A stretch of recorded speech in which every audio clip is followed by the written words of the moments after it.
บำทำสักบางสองบางอีกแล้วยังเทศเทศนาธรรมไปหนึ่งละเด้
สาธุอนุกรรมปิมังปัจจังอาราธนังกะโลมา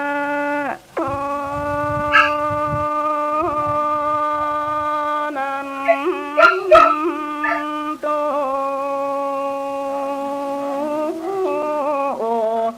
โหนะโต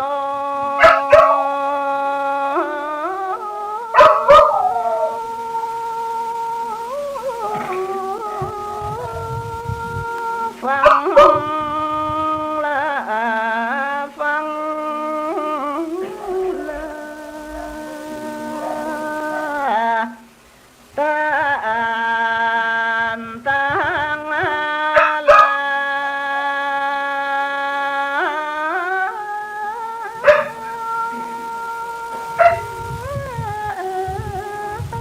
ตั้งยิ่งใจใหญ่น้อย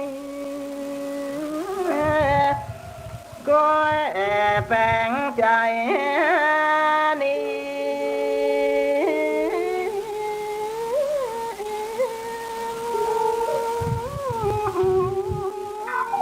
เลียบล้ก็อ่อยได้ฟังสักกาจา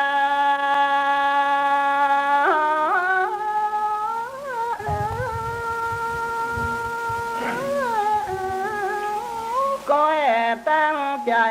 ฟังดีๆถูกต้องแปลงจิตใจอ่อนน้องกุน้อยใหญ่ยิ่งใจฟังธรรมจากใครละเทบาเทียถอยจะกล่าวแต่น้อยแต่น้อยเรื่องสงสาร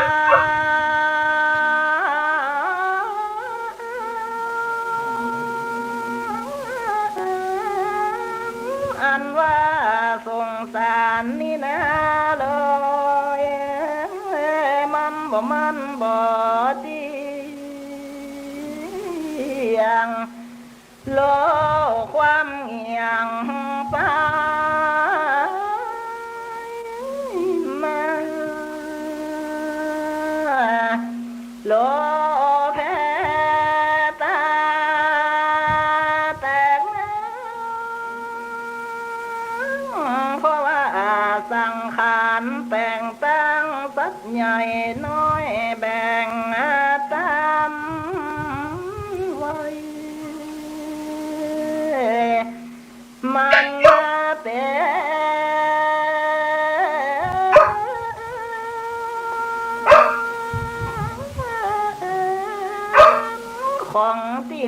วิสัยเจ้าวโลกอันเกี่ยวในสงสา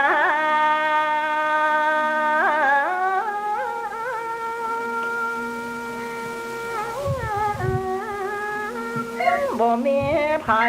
ปาริมันอายุคนเหล่านี้ได้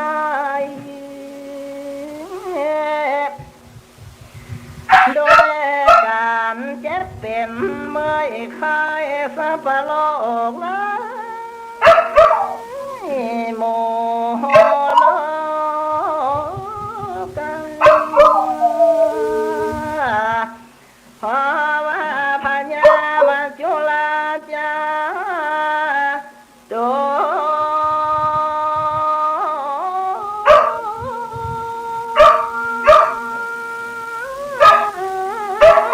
แก่นกามันบ่เล็งโดนแห่งคนใดเบอร์หนึ่งก็ไล่เฮอตา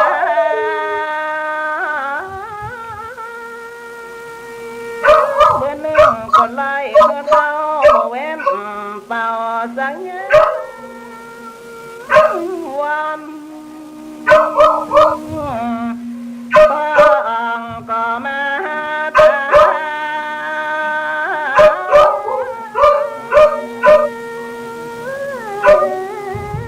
เสียแต่เมื่ออยู่ในคันบนบันพุต้องไม่ออกเนื้อได้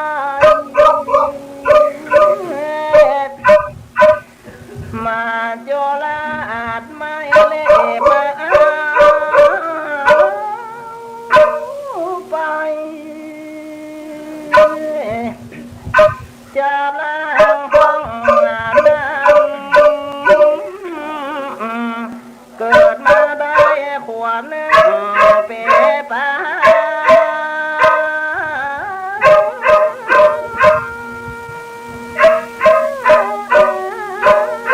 กำลังจะ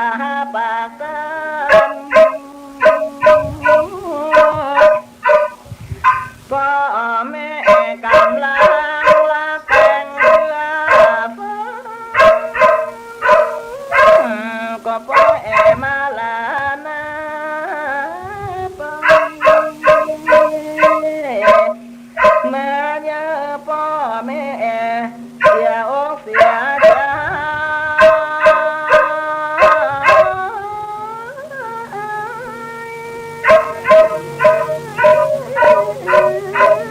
มีเวทนาโศกเศร้าจะล้างห้องน้ำบทตันแก่ตันเข้าอายุเจ้ากำลังอยู่ในวัยการศึกษา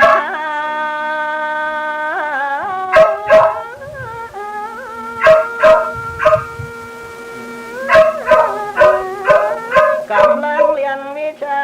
อยู่ในฐานะต่างห้องเสียมาเจ้าละอาจมาจองก็รีบเล่งเอาไปฟงพ่อแม่เป็นน้องก็มาเสียอกเสียใจ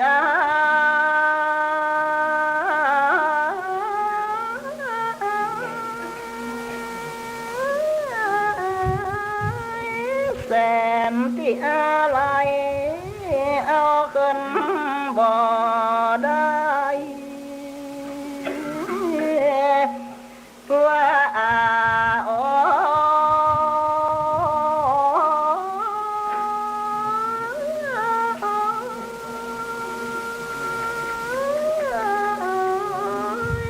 ลูกแก้วแก่นนาทายพ่อสั่งบ่โยมันยาวจะล้างห้องน้ำ ายเป็นดาวเป็นสา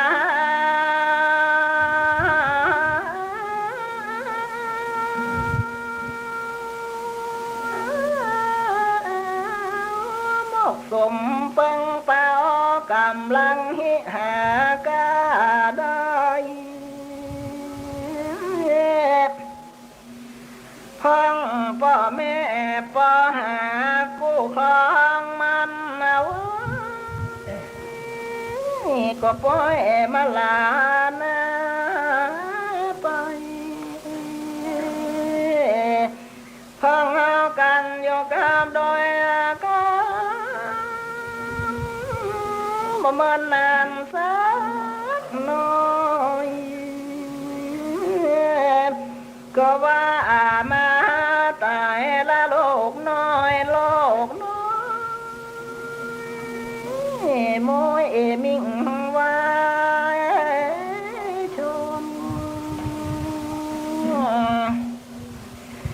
มาตายละโลกเมียและผัวต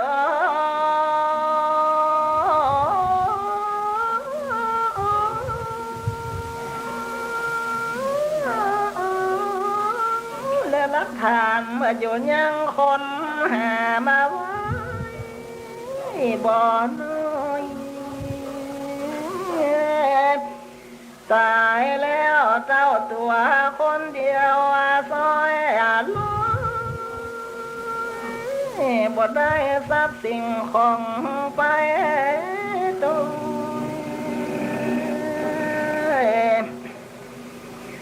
บ่มีภัยลวงบ่ว่าเจ้าเงินหมื่นเงินแสน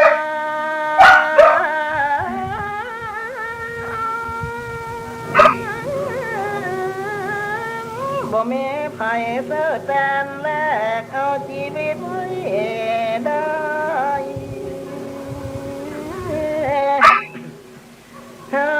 ได้จำเจอว่ากูน้อยใหญ่ยิ่งใจองค์พระพุทธนายสอนสั่งไว้ว่าจะได้ลาสาใจ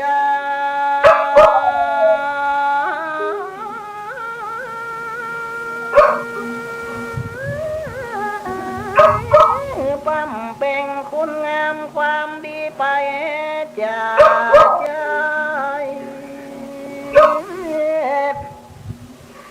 ถ้าได้เลีบก็ตามมาว่าเสียเมื่อใจยังกาตาปวนญาติเราได้สร้างเสียงสมไฟอ้างดังกรรมกรรมผา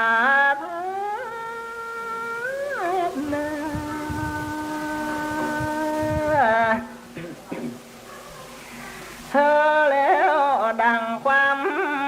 ปรารถนา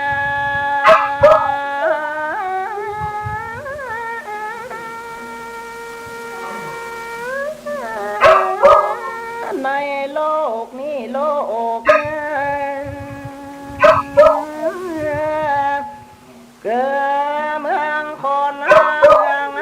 ฟ้าทลาบมา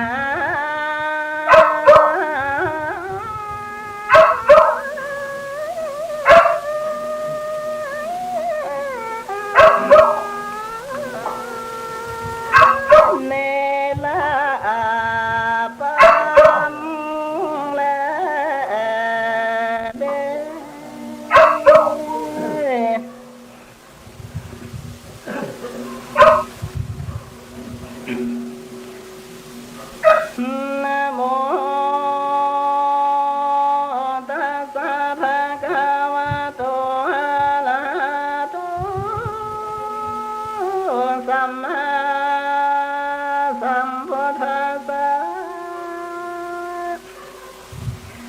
ยั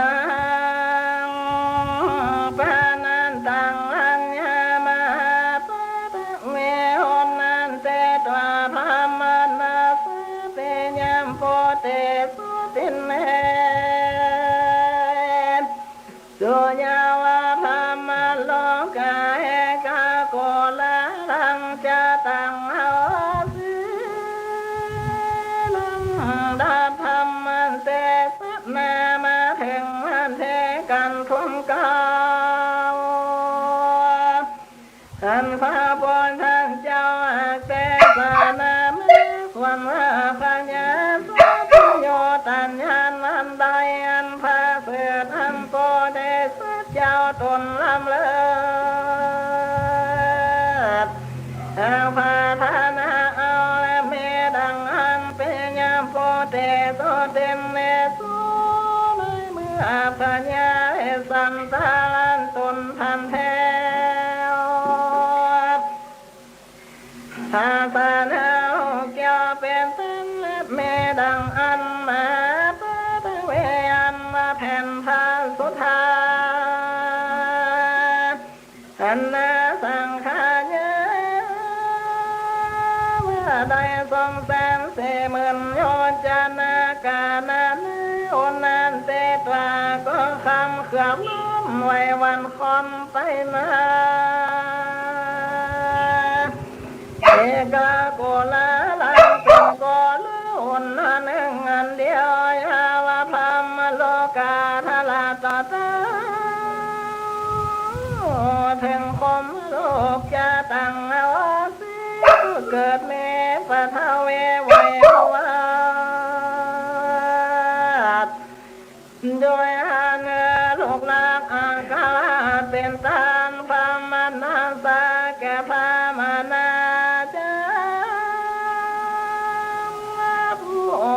เท่าอันคมมาเท่าข้าแม่ขอ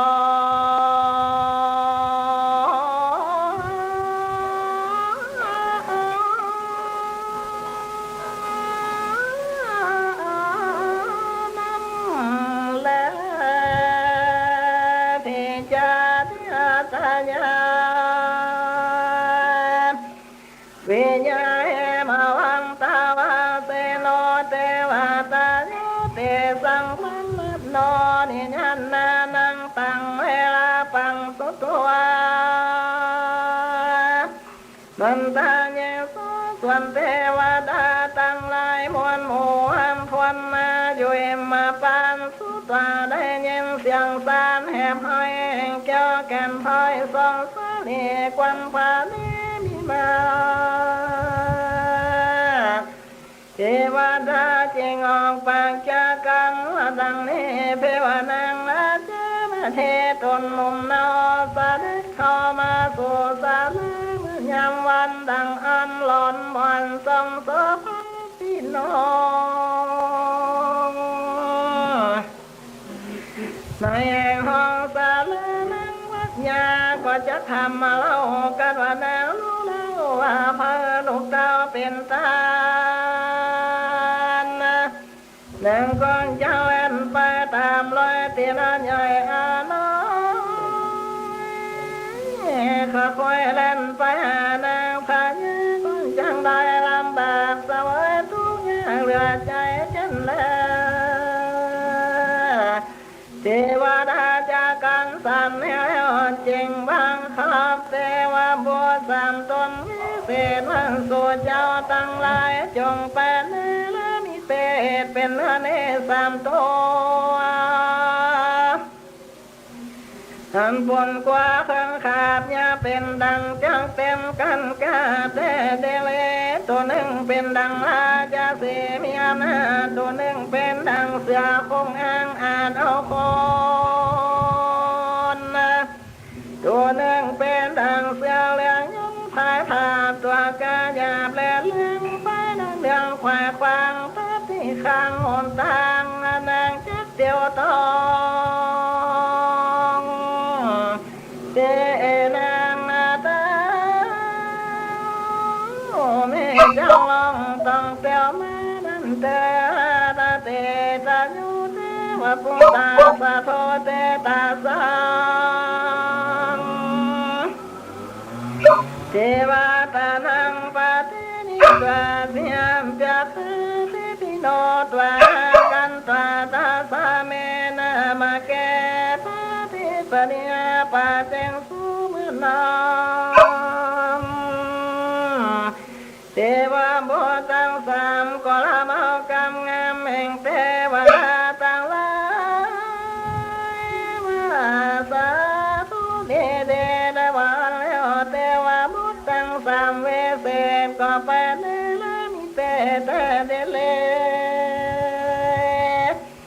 คือว่าเป็นราชาเสสะคงเกี่ยวกำกงเจ้าเรื่องไปนอนเรื่องไขว่คว้างเพื่อที่ข้างหนทางนางจักเดียวทองเทนางนาตาเมเจ้าวังเตียวแม่ดังก็เมแลมาเตพิโค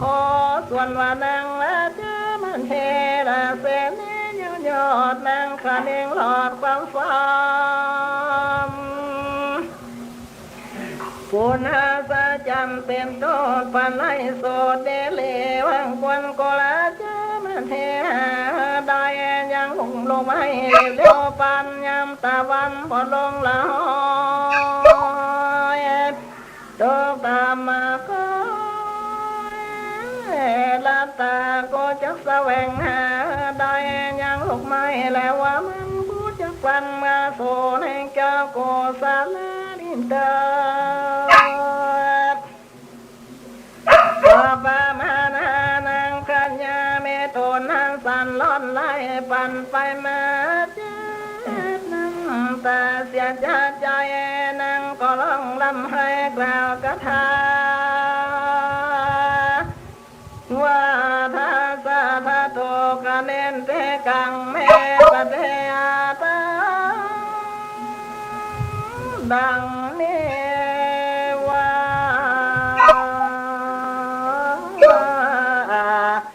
โอ้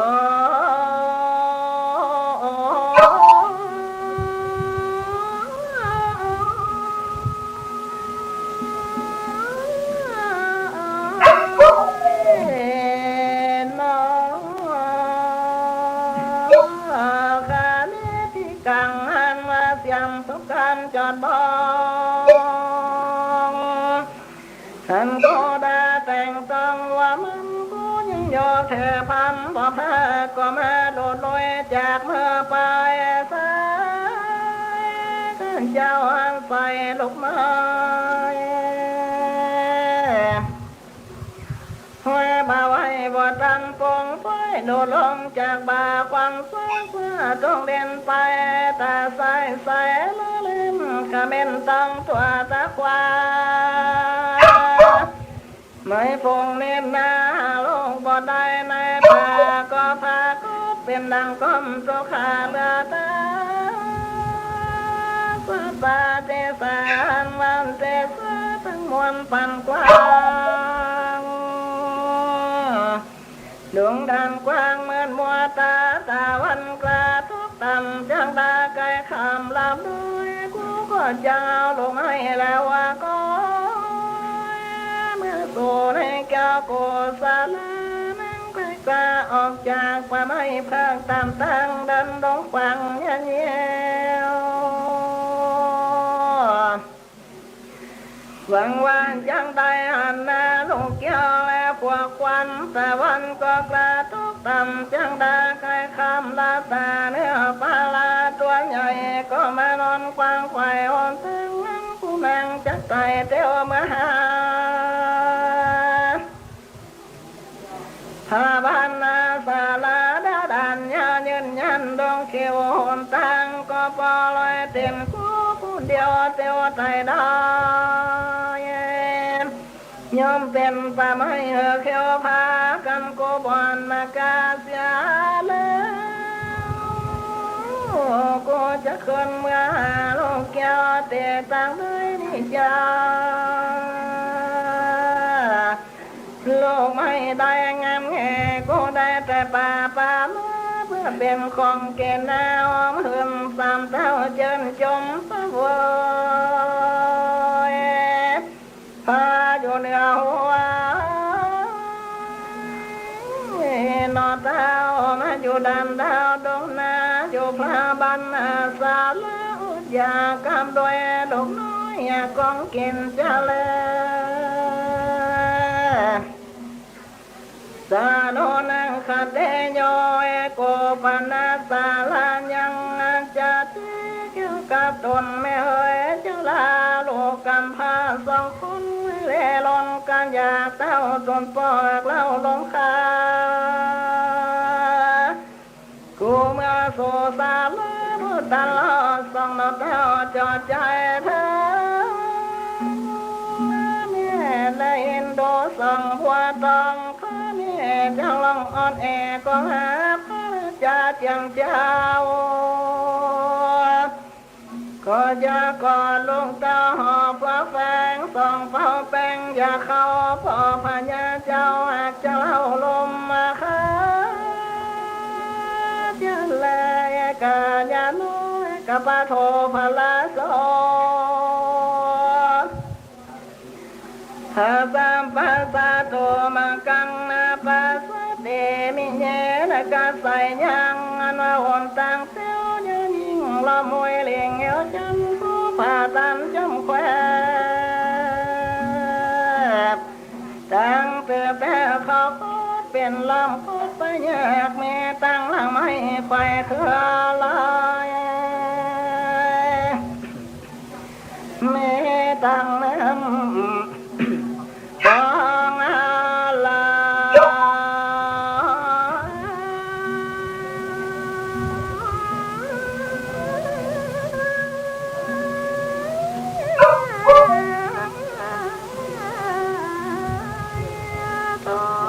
ตาลมวยพาคุ้มที่ตั้งก่อนเห็นกมกินเกลือนแล้วไม่เท่าเป็นเพื่อนเป็นเล่งยังปากแข็งตื้อเหมือนตั้งเส้นอื่นก็บ่แม่ถ้าบางแกเลวงก็ทนตังก็ขอนาหลอดเกี่ยวสมสารข้าวไก่หนตังไม่จะมาหลอกข้าวไก่หลอดสาลานิจาควรโกนามันสาการไว้วันวันอ่อนเอือกับด้วยพญาเนื้อตั้งหลายอ่อนขัดลายใหญ่เฟกลบเหล็กจากคนตั้งกูนั่งจะใส่เตียวเมื่อลอดลูกแก้วจอมย่อและผัวโคเมื่อคุณจะแลนางลืมเปิงสันให้แล้วนางแก้วกล่าวกาถามีการมาทุลาจาโนกาโนนัสสามิงนาปาลาธรรมเมนาภาตโลโอทามังกังเมเตญาเจโตดังนี้ดูแลพญาเนื้อทั้งหลาย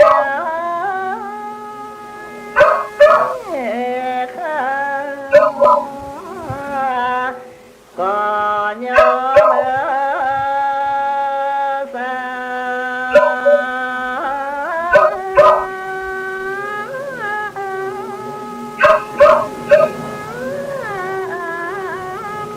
ใส่กล้าวไว้น้องเจ้าตั้งสามมันเมตตัวเด็บงามและแรงใหญ่เบาแบงไฟดงกว้างจุงเห็นโดนางนอเนาอันเป็นน้องแห่งสดยอเจอมาที่เจ้าตั้งหลายอันกำลังเมียเล่งยิ่งกว่าเจ้าในป่ากว้างนี้มาปานทำเมนัดด้วยหลวงธรรมทวนเทสวดเจ้าจงเป็นพี่น้องแห่งโกนึงมากังข้าก็ก่อนตั้งอยู่จานจองก็ปล่อยน้องแม่ยังเดียวเพิ่งจังเตียวมาโซในเจ้าโกสาลานิ เตวะโลทากาสังปริญญาส่วนตนข้าเน้นนาหากเป็นทาเลนยาแฝงพระบาทปาลามานาโทมินมาเล่นโยยิ่งเจ้าจอมิ่งควนยำคือว่าปัญญาธรรมตนโยเยือกเป็นเจ้าจังเสือผู้บานข้าลงตาสาทำงานเสร็จสิ่งเป็นลูกเต้าตัวยิ่งเจอสนเจ้าเมืองใต้นุ่มป่าเจ้าแผ่นลาปะสุธาทางนั้นว่าข้านี่นาเตียนยอมปั๊มเลินทั่วต้องเมื่อสร้างพระเพื่อลังสาคือดังนางเสนาเงียบปฏิบัติแก่พญาลำมันแล้วเสียใหญ่ข้างก็บ่ลักอันใดเหลือกว่าและลูกเรานี่ก็ถูกเหมือนกันใจติดฝันไปหอยอยู่ข้าเขาอยู่วันยังมีความโศกเศร้ากันว่าได้อานาลูกเต้าและพวกควันก็หลังไปปันกล้าเรือร้อนบาสนั้นให้กำพันโศกเศร้าสุดยอดก็ถูกได้เมื่อการย้ำตะวันกลาทุกต่ำเขาถึงคำย้ำปอข้าก็ขอนตาข้าขอเพื่อจะเตียวเมื่อลูกน้อยนอส่องสะเลคือจะเรียเราจิ้นจ้อยกับตั้งนางหนุ่มน้อยน้อยกันหาแม่และนาปาที่ตั้งมูลพลังโทษจะยังท่านว่ามันมีหลายหลากโลกไม่มากจะจานเป็นงานเก็บตังเขาแก่ลูกเต้าและพวกควันข้ากว่าจะแบ่งบันปันเฮอพองเจ้าตั้งหลายจงอย่าจองปันตั้งขอเห็นโดนางน้องไทยเล็กเว้นไว้อมตั้งเธอละจะพุทธจะโนมาตาละจะพุทโธจะโนพิตาท่านว่าแม่จอมทำนั่งกล่าวเป็นลูกเต้าดอกกษาธาราเปตาตนพ่อเต้านั้นนอเก็บเงินเพื่อได้สู่เจ้าตั้งหลายจงเป็นพี่น้องเหมือนดังเกิดวันต้องเมตเดียวมาตามธรรมดาจอพันกอบด้วยเมตตาจงคนโปรดข้าแก้วกำพร้าแม่ยิงเดียวจงมาโอนตั้งเตียวแก่ข้าท่านใครเมื่อนาโลกำพร้า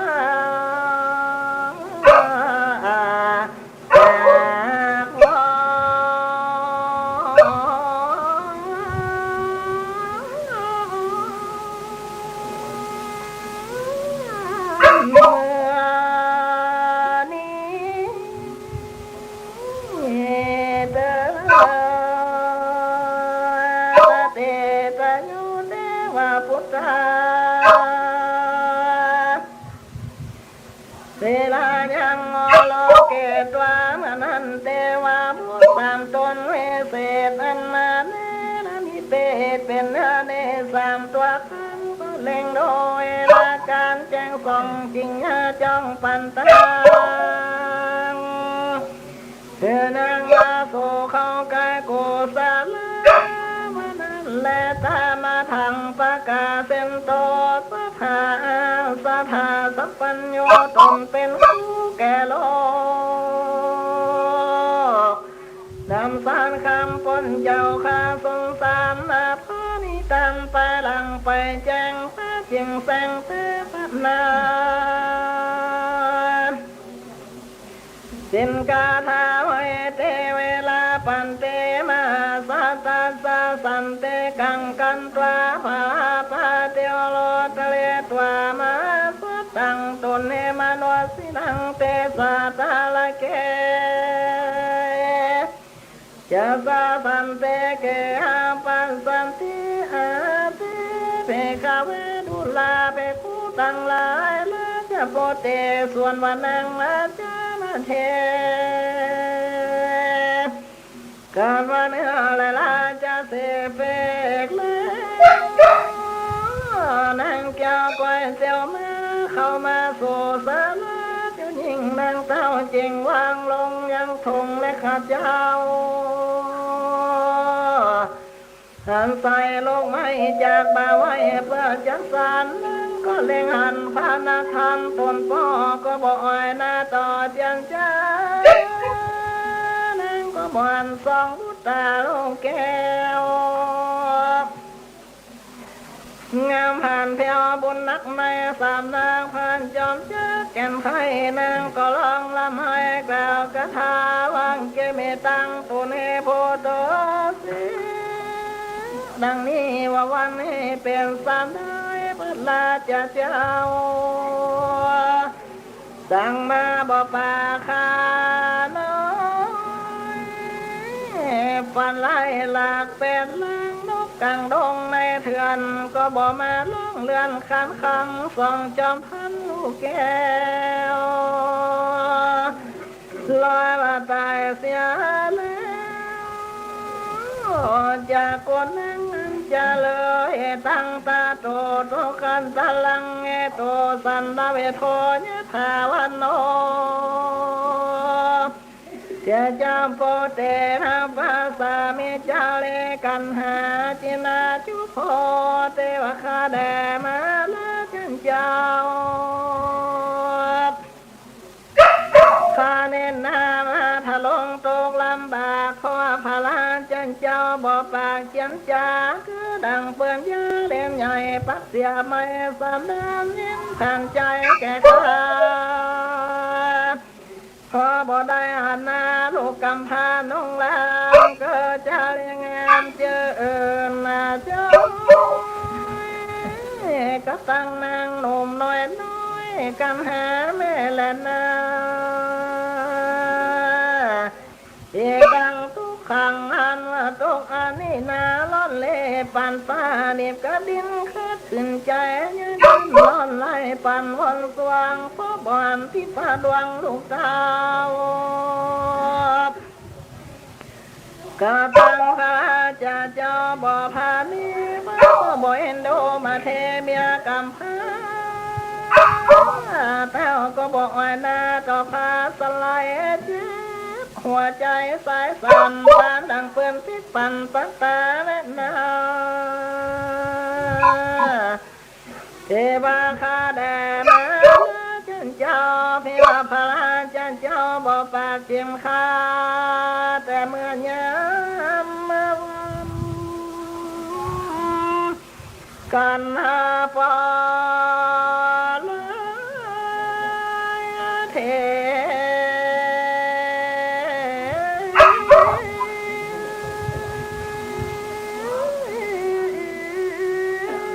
ขึ้นให้แล่ลูกสายฟ้าปุ่งเลยลายขาเตียงจักตายมาละนาใจขาดเป็นเพยำพอเดพงเจ้าตาพาลาจะเจ้าหากจะหาบ่อยากจะแลธามาสันโตส่วนว่าพระมหาสังเจ้าขานิ่งใจว่านางละเจ้ามันเทสะเลนอนาวเป็นอาลังลูกเต้าสุธานัดมาโกจากตาเสียยังกำโปกาหยาบโกจากคำลาบนางพัญญาเปิดให้เสียยังกำเสเนียใหญ่เต้าก็ตันถอยใส่กระทาวาโนนามันเทวลาโลอาลาจะ ำปอเตยะสาเสเนปาโตกะตาสิหุนเจนิมังตังสัญมากะตาดังเนโดกาลาลาจะมาเทโพธลงสมเดแลบล้วนลักษณะถูกทวนปอตานังป่าว่ามันและลูกไม่ตกลงแลดงพายก็มีคนใดไปตัวดูแม่นว่านางไปเล่นจู้ไปปล่อยจักไปหันไหนมาวันป่ากวางพระเทตั้งดงดอนมีตั้งเตปัญญาทองและวันเนจรเลือแหล่ไปเอาเล่นกะละเซหล่อนนางมีใจบ่ตั้งได้สลังแผกเพียควรกระทำการนั้นบ่ควรพิษแผกใจพิษแผกเสียปฏิบัติดังทะเลมาวอนมา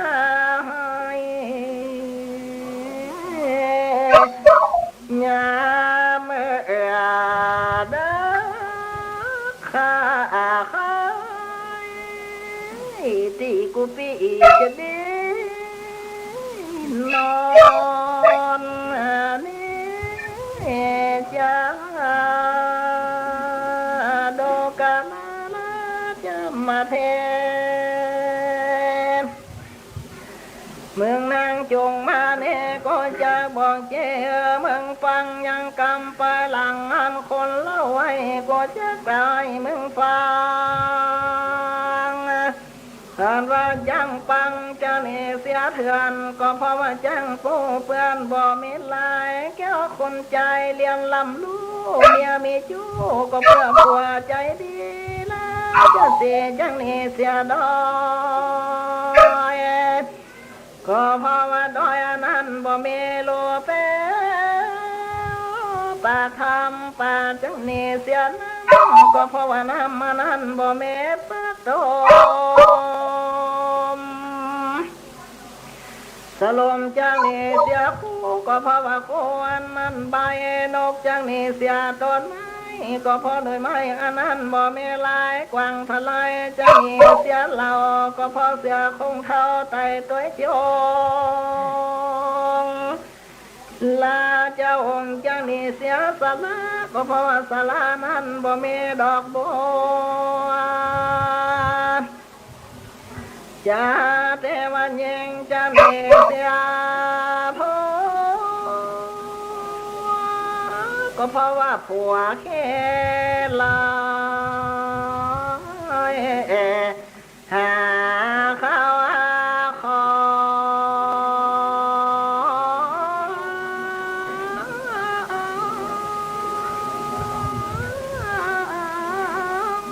บทได้ยิ่งละละกดูแควนเมียกาแกมแมงนายพอผัวบ่จังเบียงใบของควายกันมานี่นาเป็นพวลานคนตั้งหลายเล่าไว้มาได้แก่ตนกูนี่แหละนางเฮยมโนเสเนฟงรามเลี้ยวแถวเท่าเปิ้นก็ยังอยู่กับเพื่อนลูกเต้าและพวกควันพร้อมเพียงการเรื่องค้างยิ่งฟงเป็นแม่เลี้ยงเปิ้นก็ยังอยู่คนเดียวไผ่บอนเตียวมาตั้งคำตะวันตกต่ำพ้นเวลาเป็นดังเมืองแมงก็บ่มีนาเป็นดังเมื่อก็เป็นพันยาแต่ก่อนแม่พวกน้อยอ่อนมากันไม่เสียเวลาตันเต้าอยู่ดันดาวเมืองควางกูจะตัดเมืองนางเป็นเจ็ดบังเจ็ดตอมเพื่อไว้ย้อนแก่เมืองกูบ่ตามแนวคนมาขอไว้กันว่าจะแขนได้เตียงจะฟันไม่เพื่อนก่อนสวรรค์เมืองใหญ่ได้กองหลวงแควกลางยังจะเถื่อผู้คนมาเลี้ยงกันโดดโจโพเพื่อบ่ยิงแลนจู้จากผัวตนให้ยิงแลคนหามาก็ได้ไม่ยิงไม่บอดไล่แอกเรือเมืองและนา เมื่อนั้นแม่ยิงตั้งหลายโจดาวกว่าแต่ยากว่าเจ้าเตียงจักชวนกันจำบ่ลางจักกระทำทุจาเล่นตากรรมมันเป็นบาปเป็นดังเมืองนางสักข้ามเดเลพาลเสกล่าวกรรมอุบายเสื่อนางไอเสียยังความสุขไม่เต้าไทยใส่กำไรโดยอุบายพิษแผกใจนางดังจากแตกไหลเหมือนนั่นแหละนะสาดันสวัสดิ์จะนังสุดตัวส่วนว่านางละเจนาเทได้เย็นกำพลเสนอตาดากำหาเท้าเหลือใจอกในวันปันไปวาดนังตาเปิดกระทาวานโนาตังสัตนะโสเสเยสลังปะโตมากาตาเสียเดคาสัจกันเจตังดังนี้เทวคาแดมาลาจันเจ้าจนทานทาบวเลสุทะลงยุดนักเต้าฟ้าสั่งบนยันนาและตั้งบอกฟังยังเสียงอันมันมีกองนำตัวท้องดงนาฝงสันมาเรือแหล่เพื่อจะมากินเจ้าแม่สายสลีคือว่าลาจะเสียตัวกลาเสือคงมานั่งทากลางตางเสือเรื่องข้างกลางป่าข้าก็ตกข้าป้าแต่ปนกว่านางว่าป้องเยื่อข้าเลิกข้าพมเกินตั้งเหลือโห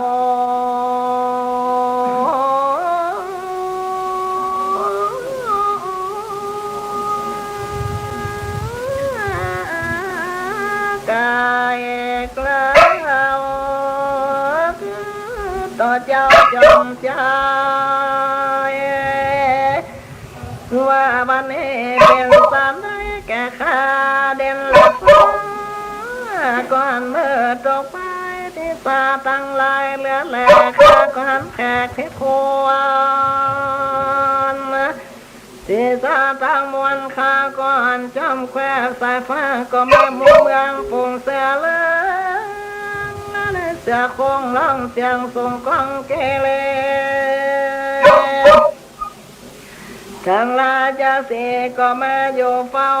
ตั้งอันข้าจะไต่เต้าเต้ามาข้าโยนมือสาสานวันไว้คนตั้งพยายามจริงวางลบเล็กเว่งเป็นสิ่งตั้งเที่ยวข้าจริงได้เตียวมาตั้งคำขันน้อยแอบคำเตียวมานี่แหละนะขอพระสมุทรเทวดาเป็นเจ้าได้โอโตโอดแก่ข้าน้อยขอพระยอดสอยโทษทา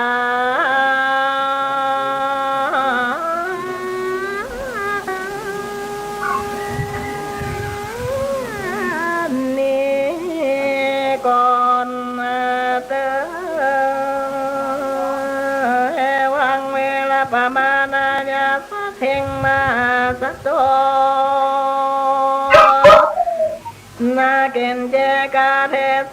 ส่วนว่านังอาจารย์เทเจียมจ่าอยู่หันขาคอเต้าก็บ่ตามถอยรอสักคำอันแลและจำโปเตส่วนบ้านนางนาจานันเทสาเลแก่นไทยลองลำให้เล่นแปปันเดลัสเมพระจันทร์เลื่องไหลใส่สองนางเต้าก็ต้องเตียวหายังสองโศกบเวนเคยเล่นเล่นแต่ได้นางก็เล่นไปหาสาสวาเป็นต้นวันตายเราไม่จุมโปนังก็ไปดูทุกประหลอกที่ทางบอกอาสัตลม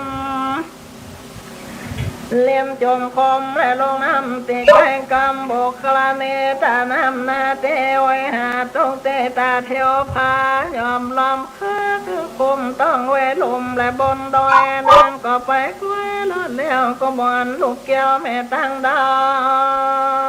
วแม่นลมไม่ปอสลายและลมไม่เนี่ยโคลมไม่แก้วก็ตะกันนั่งก็ตนไปจุกยันจันทุกทีนางก็ไปกี่เลงหาก็บอนสองบัวตาแก่นพายแสนโศกไม่วันสวงนาแกลนาสาพุทธาโสเกนาพุทธาส่วนว่านังมาเจอมันเทลาเสนีลักลูกเต้าส่องจังเจ้าอยู่เลโลนนางก็บ่จะทะลงตนอยู่ได้ลองลำให้แล่นไป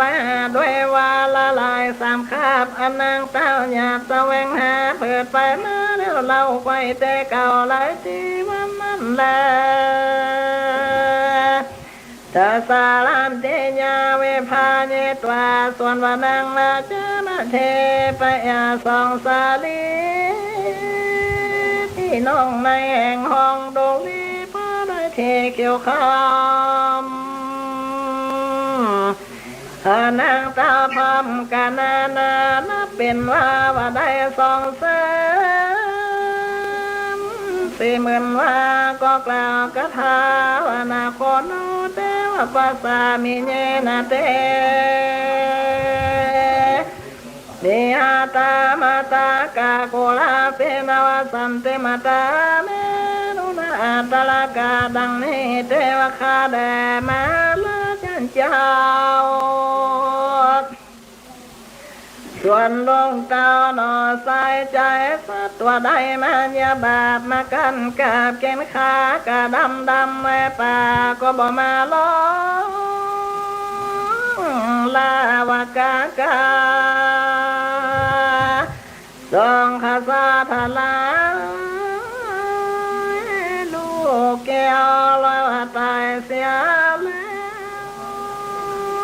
วจากคนนั้นจะเลยเอวังวเตปีในเมื่อนางละเจอมาเทจันจาอยู่หันขาหอยเต้าก็บ่ตามคอยรอสักมันแลละจามโปเตส่วนวัดนางละเจอมันเทสาเลโยยิงนางตาเจงพาลุมเพราะว่าบ่ได้อันสองโอดมพี่น้องแก้วลมต้องเมเตเวเพราะได้เทคือมันแลโลสาโตเลยยาปงสายแสงตานางแดงดังเลือดเพราะว่าให้บ่เกิดสังยืมเหตุว่าสองลงลำบ่ได้นางเต้าให้ตาสัญญาตายเต้านอนไงตระแบนเต็มต้องเต้นแทนทอละเนเพราะว่าสองสาลีบ่ได้นางตา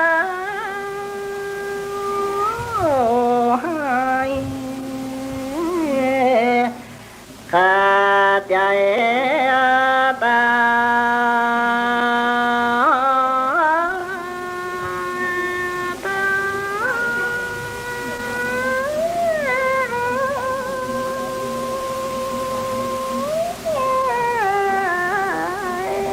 ไป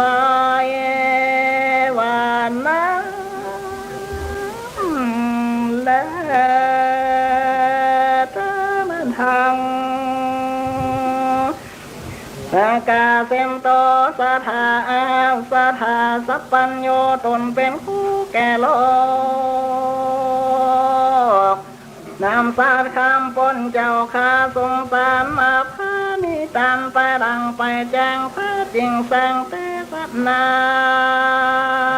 นเป็นกาธา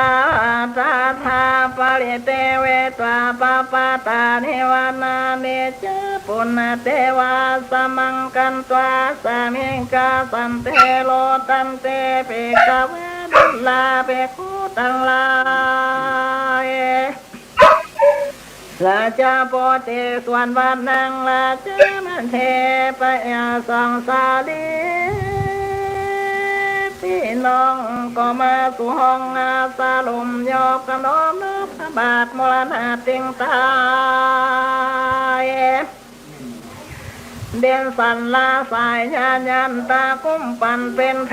ยามนันว่าโอ้พระเสปล่อยสันใจเต้าปันไปมาส่วนว่าปัญญาเวสันตาลาตุนนันนาผ่านแถวเจ้าก็